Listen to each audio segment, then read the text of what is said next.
നമ്മൾ ട്രിവാൻഡ്രത്ത് അടുത്ത ഈജിപ്ഷ്യൻ ഡെസേർട്ട് സ്പോട്ട് വന്നിരിക്കുകയാണ് ഗൈസ്. ആൻഡ് ഇത് അടിപൊളിയാണ് കേട്ടോ. ഇത് ഞാൻ അവിടുന്ന് ട്രൈ ചെയ്ത ഹെബ കേക്കാണ്. നല്ല ചോക്ലേറ്റും ആ ഒരു കുനാഫയും. ആരും വിഷമിക്കേണ്ട, ഞാൻ ആൾറെഡി കഴക്കൂട്ടത്ത് തന്നെ ഉണ്ട്. നമുക്കത് ചെക്ക് ചെയ്യാം. 2 എണ്ണം വെച്ച് കഴിക്കണം, 1 എണ്ണം വെച്ച് കഴിക്കണം.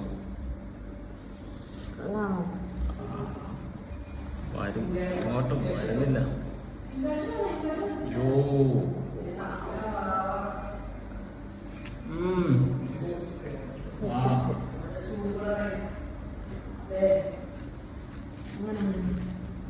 Sponge, choco sponge.